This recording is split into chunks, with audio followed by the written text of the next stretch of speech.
Bueno, camaradas, aquí abriendo transmisión desde Asgard. Las hilanderas del destino pronostican malos augurios para el Pasú. El Virya debe entender que la búsqueda de la salida de esta vida ilusoria conlleva un esfuerzo y un compromiso sin precedentes. De 1.000 millones, 10 escuchan. De esos 10, 5 siguen el camino. De esos 5, solo uno llega. Así es esto. La verdadera espiritualidad es disruptiva, aniquiladora. Su objetivo es la eliminación del sujeto, del yo consciente, del yo anímico. No quiere nada del mundo porque lo espiritual no es de este mundo. Y la persona que se cree ser es del mundo. No hay nada en la persona que pueda ser rescatado o salvado. Un individuo es una máquina bioeléctrica, un conjunto de matrices arquetípicas ejecutándose automática y continuamente. Un yo consciente que cree existir, que cree ser, que cree estar. Y son todo ese conjunto de premisas psicoeléctricas las que se interponen entre el espíritu y su liberación. Lo único que se interpone entre el espíritu y su liberación es la persona. Es simple. Cuando el Virya se da cuenta de esto, es que está despertando. Pero llegar a estas resoluciones exigirá todo el Virya, para luego ese todo ser destruido. No habrá placer en esto, ni felicidad, ni satisfacción. La persona debe morir. Hay que matar todo aquello que no es, porque todo lo que aparenta ser no es real. Es una malla energética. Tiene la misma naturaleza que un sueño. Al despertar y orientarse hacia el espíritu, toda la malla se corroe como la sal al cobre. Y el yo consciente hace parte de esa misma naturaleza que se corroe y se diluye. Es materia putrefacta, nada hay de divino en ello. La verdad es que la persona no es, por lo tanto, no hay nada en la personalidad que salvar. Es la verdad. Para acceder a la verdad no debe haber persona, solo el yo infinito selves, al que se accede cuando el sujeto consciente es diluido por la gnosis del espíritu. No se puede despertar y orientarse si el Virya siente placer o atracción por las cosas del mundo, cuando está atado o vinculado a estructuras anímicas de cualquier índole, las que lo mantienen confortablemente dormido. Aquí no hay nada que defender o alinearse con un bando o con otro, porque eso hará parte de la dualidad del mundo y sus premisas culturales. La única verdad del Virya, a la única que debe apelar, es a su yo verdadero, que está más allá de la conciencia, de ser un sujeto consciente. Por eso todo aquello que se interponga entre su yo verdadero y el origen debe ser destruido. El enemigo es todo aquel que se opone al establecimiento del cerco estratégico. Y aquí entramos a conocer uno de los enemigos más acérrimos que exhibe el Virya dormido, la familia. En el libro de Belicena hay varios incisos que muestran cómo realizar la desvinculación de los patrones instintoafectivos de la parte anímica. Se citarán varios fragmentos que podrán lanzar luz sobre la comprensión en la ejecución de la estrategia individual del Virya. En la siguiente cita se hablará de la locura mística del Virya despierto, su ética no lógica, que no permite degradarse o humillarse por el velamen de los dramas del animal hombre, comprendiendo que todos hacen parte de la misma ilusión y que aquellos camaradas que comparten el mismo ideal del espíritu esperan que se actúe con honor y verdad frente a cualquier circunstancia en el teatro de operaciones de la sinarquía. Este hecho no hace referencia a lo histórico, sino que insta a establecer una pauta para cada Virya en el momento del enfrentamiento con los arquetipos internos del inconsciente. Cuando se trae esa conciencia arquetípica desde lo más profundo para hacerla consciente, cuando se hacen presentes los mayores temores anímicos que ciernen al alma mortal e ilusoria, entonces el Virya, en un acto incomprensible, demuestra con el mayor valor que no puede ser doblegado ni humillado, incluso si debe mutilar su propio yo de cada debilidad filogenética que posea, incluso el matar simbólicamente a su propia madre. Aclaro. Esto es en el ámbito arquetípico y mental de cada Virya. Recordemos que la novela mágica está llena de alegorías y metáforas que nos quieren insinuar algo más allá de la razón. Cito el texto.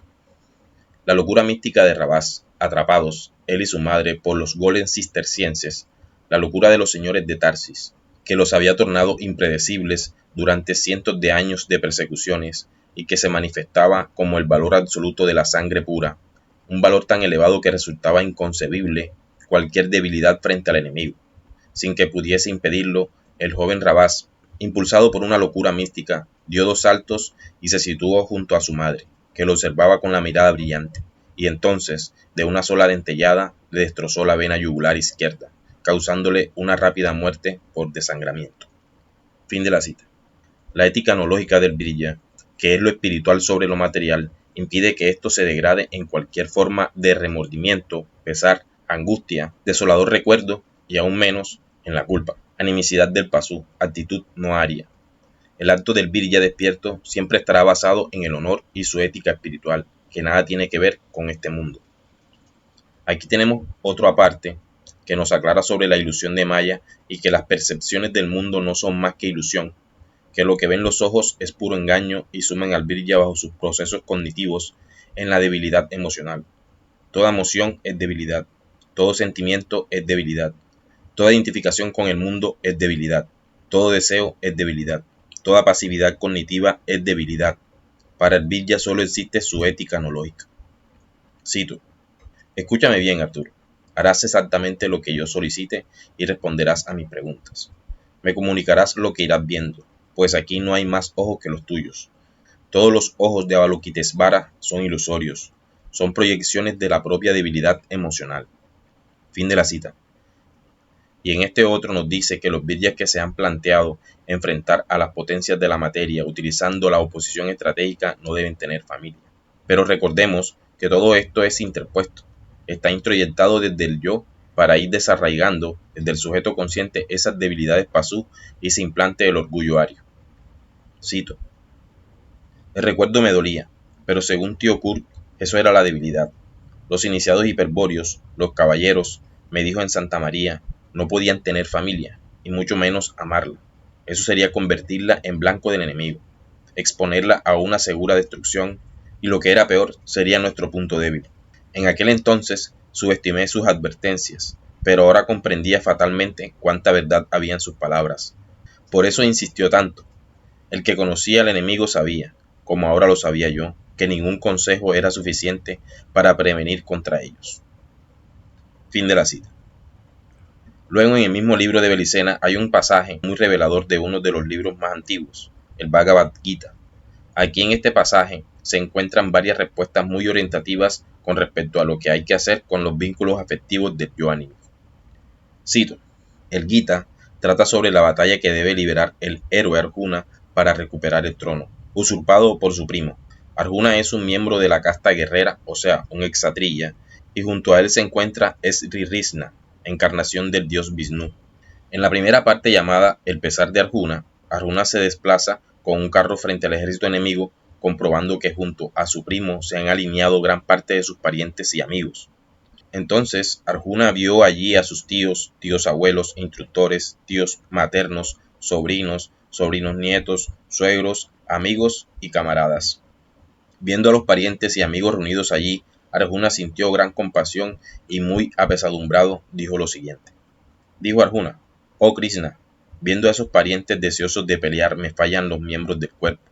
Mi boca está seca, estoy temblando, el cuerpo se me estremece, mi piel arde, no puedo sostener el arco, no puedo estar de pie, mi mente está en un torbellino. Oh Sri Krishna, veo signos de mal agüero, no veo qué bien puedo lograr matando a mis parientes en la guerra. Oh Krishna, yo no deseo la victoria, ni la soberanía, ni los placeres. Oh Govinda, ¿de qué nos servirán la soberanía, los placeres, aún la vida misma cuando mis instructores, tíos, hijos, tíos abuelos, tíos maternos, suegros, nietos, cuñados y demás parientes para quienes deseamos esas felicidades están reunidos aquí para luchar, habiendo renunciado a sus bienes y a sus vidas? Oh Madhusudana, Krishna, aunque ellos me maten, yo no quiero matarlos, ni para reinar en este mundo, ni para la soberanía de los 3 mundos. Oh Janardana, Krishna, ¿qué placer tendríamos matando a los Dhartarashtas? Sería un acto pecaminoso matar a esos agresores. Por eso, no debemos destruir a nuestros parientes, los Dhartarashtas. Oh Madaya, Krishna, ¿cómo podríamos ser felices matando a nuestros propios parientes?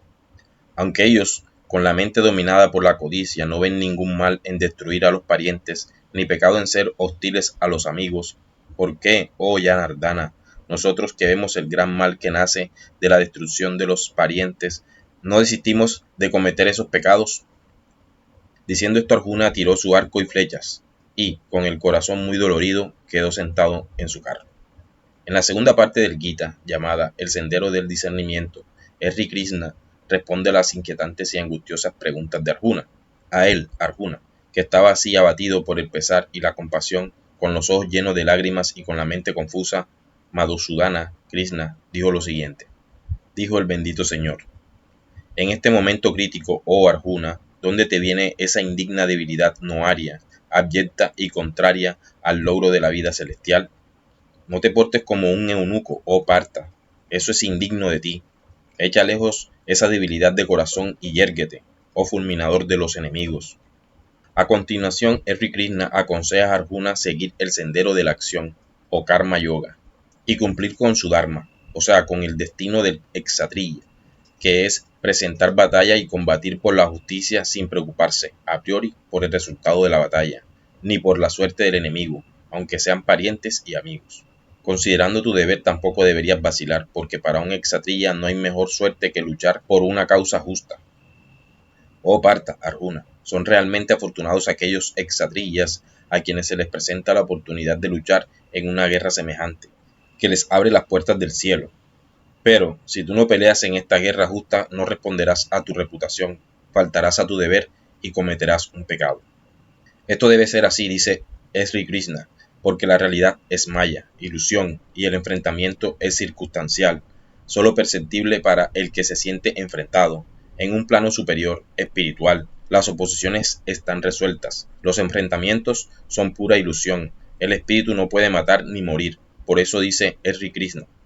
Aquel que piensa que este ser espíritu mata y aquel que piensa este ser es muerto, los dos son ignorantes. El ser no mata ni muere. El ser no nace ni muere, ni se reencarna. No tiene principio, es eterno, inmutable, el primero de todos, y no muere cuando matan el cuerpo. Aquel que sabe que el ser es imperecedero, eterno, sin nacimiento e inmutable, ¿cómo puede matar o ser muerto? Como uno deja sus vestidos rasgados o se pone otros nuevos, así el ser corpóreo deja su cuerpo gastado y entra en otros nuevos. Las armas no lo cortan, el fuego no lo quema, el agua no lo moja y el viento no lo seca. A este ser no se le puede cortar, ni quemar, ni mojar, ni secar. Es eterno, omnipresente, estable e incambiable. Sabiendo que es así, no debes lamentarte. Pero, oh tú de brazos poderosos, si piensas que este ser siempre nace y muere, aún así no debes afligirte por él, porque lo que nace muere y lo que muere renace con seguridad. Por lo tanto, no debes sufrir por lo inevitable. Solo cuenta entonces afrontar el conflicto, siguiendo el sendero de la acción, enfrentando el opuesto y cumpliendo con el Dharma. No temas matar, dices Sri Krishna, ellos ya están muertos en mí. Estaba yo meditando sobre el precedente párrafo del Gita, en las extraordinarias implicaciones morales que surgen de este antiquísimo texto indoario cuando escuché nuevamente la voz. No debes engañarte por el significado superficial de los conceptos, oh Kur, hombre de sangre pura. El mensaje de Krishna está dirigido a las dos naturalezas de Arjuna, la anímica y la espiritual. A su parte anímica, a su naturaleza animal hombre, Krishna aconseja continuar con el argumento dramático en el que está involucrado en razón de su karma. Arjuna es humano, está encarnado y vive circunstancias kármicas. Debe cumplir el dharma y resolver el conflicto de los arquetipos opuestos. De ese modo, realizará la condena impuesta a priori por los señores del karma de Shambhala, la condena incomprensible de la guerra familiar que pesa sobre su corazón. Pero a su parte espiritual, a su naturaleza aria y hiperbórea, el Siddha Krishna sugiere trascender los opuestos, no por medio de su síntesis, cuál podría ser la guerra, sino situándose en la instancia absoluta del espíritu eterno. El espíritu, el ser, en efecto, es eterno o increado, ajeno a todos los opuestos creados, que no son más que maya, ilusión. Para el espíritu no hay vida ni muerte creada sino ilusión, y por lo tanto no hay pecado ni culpa, no hay deudas que saldar ni karma. Si la decisión procede del espíritu, la acción no producirá efecto posterior sobre sí mismo, porque la ilusión carece de capacidad para actuar sobre la realidad del ser, y esto, cualquiera que sea la acción realizada, incluso matar a los parientes y amigos. Sin embargo, el exatriya debe cumplir una condición esencial para que su naturaleza espiritual predomine sobre la parte anímica o animal. Debe endurecer su corazón, debe echar fuera esa debilidad noaria, vale decir, Debe despojarse de todo sentimiento compasivo hacia quienes no son sino actores de un argumento kármico, pura ilusión. Ellos no existen realmente, no viven, o como dice Krishna, ya están muertos en mí. Esta es la sabiduría de los señores de Venus de Agartha. Solo es un verdadero exatrilla quien posee un corazón duro como la piedra y frío como el hielo. Y solo un exatrilla tal puede realizar cualquier acción, incluso matar, sin que el karma lo toque. Ese es el poder, oh Kur, hombre de sangre pura, del exatrilla iniciado hiperbóreo, el hombre semidivino que tiene su espíritu increado encadenado al alma creada. Fin de la cita. Es muy probable que haya más aparte sobre cómo realizar esta prueba, pero en este caso particular de la exposición bastará para explicar lo que se pretende exponer. Se pretende enfáticamente trabajar sobre esta jerarquía de arquetipos familiares.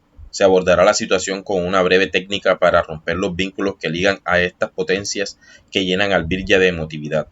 Todos estos arquetipos vivos tienen que morir en él, ya que este tipo de vínculos afectivos son uno de los que más permean su camino de liberación. Lo vulneran de forma inconsciente para mantenerlo dormido. Estas fuertes relaciones de seres queridos y familiares son ilusorias, nativas y correspondientes de Maya, y es gran impedimento en la manifestación egoica durante el permanente y férreo enfrentamiento de los arquetipos y el yo egoico.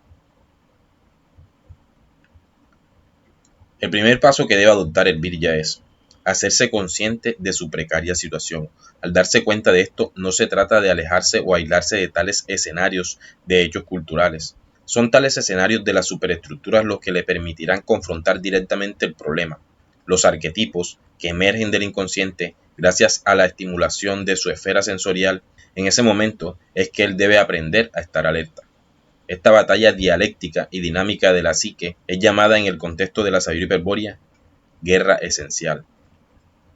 Y esta guerra se da exclusivamente en su terreno mental o psíquico, y la gran proeza del héroe hiperbóreo consiste en evitar por medio de la indeterminación ontológica, es decir, la no postura de sentido, exhibiendo en todo momento su hostilidad esencial. Deberá entonces aprender el dominio de la observación de la emergencia de estos pensamientos, emociones, sentimientos y el control consciente de su comportamiento, evitando reaccionar a priori ante los dramas psicológicos que se le presenten en el entorno cotidiano segundo a segundo. Todo lo que sucede afuera, en el mundo, las personas, las mascotas y sus vínculos afectivos que se proyectan hacia él tratando de capturarlo, y también los entes externos como el coche, la casa, las posesiones a las que está vinculado anímicamente, los deseos que emergen desde el exterior cuando ve algo que le atrae o gusta, todo este ámbito superestructurado no es más que el resultado de lo que sucede dentro de la cabeza del Virya. Entonces, para comenzar, el Virya debe buscar un lugar propicio que reúna las condiciones para poder ahondar en estas prácticas para una natural relajación sensorial que posibilite acceder a la estructura de la esfera consciente o subconsciente y en el contacto consciente que desde allí pueda tener con las estructuras psíquicas por medio de pensamientos infundados. El Virya seleccionará mentalmente a las personas en que proyecta cualquier tipo de expresión anímica, sentimental y emocional para tener presente el grado que de cada uno podría valerse el enemigo para manipularlo hacia espirales de perdición humillativa. La cultura es un arma estratégica del enemigo, y entre ellas el amor cálido. Dolor y odio son las mayores de sus premisas. En este caso, el Virya debe hacer el siguiente ejercicio utilizando la imaginación, llevarlas al cadalso, una por una. Las llevaremos sin dar lugar a emociones, sentimientos o razonamientos que conduzcan al Virya a la compasión. Es fundamental que esto se realice con prontitud consciente, insensible e inmutable, con gallardía aria, con una mirada luciférica. El Virya puede decirse a sí mismo mientras lo hace, corazón frío, hombre de piedra, comprendiendo que ninguna de ellas podrá impedir su misión única, despertar y orientarse hacia el origen del espíritu. Esto no implica que el Virya deba abandonar los valores básicos de respeto en su trato diario con ellas, incluso si se considera parte de la moral humana, siempre y cuando actúe con un honor dentro del marco de una estrategia hiperbórea. Puede ser una contradicción, una paradoja de comportamiento, pero el Virya es capaz de comprender que todo su actuar sobre el mundo es una locura. Por eso se dice que el Virya vive de un modo estratégico. Es así, cuando llegue el momento esencial, que llegará, de actuar con actitud heroica frente a la ilusión, podrá hacerlo sin repercusiones negativas, sin sobrecargas lamentables y sin confusión estratégica. Por consiguiente, el virya debe reconocer que cualquier oposición a su logro de alcanzar el yo es un enemigo, incluyendo a la familia debido a sus vínculos emocionales.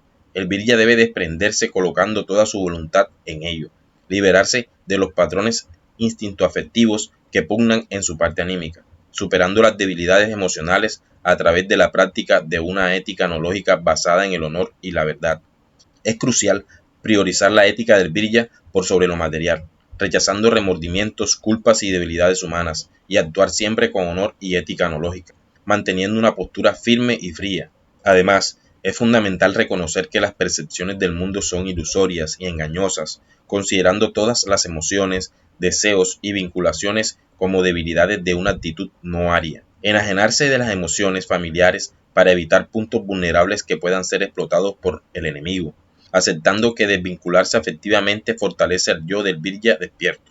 Debe enfrentar los conflictos sin apego emocional, comprendiendo la naturaleza ilusoria del mundo y actuando con desapego, participando en la guerra esencial en el terreno mental y psíquico, observando y controlando los pensamientos y emociones, evitando reacciones automáticas, practicar la desvinculación emocional mediante la imaginación de llevar las personas cercanas al cadalso, realizando este ejercicio con frialdad, determinación y sin permitir compasión o emociones, mantener una actitud estratégica y heroica, consciente de la ilusión del mundo, y actuar sin repercusiones emocionales, con claridad y firmeza en cada situación. Estas pautas buscan fortalecer al virya en su camino de liberación, ayudándole a superar las debilidades emocionales y a mantener una postura ética y de honor no lógico frente a los desafíos del mundo ilusorio. Un saludo desde Valhalla, con ustedes estuvo Cassius, cambio y fuera.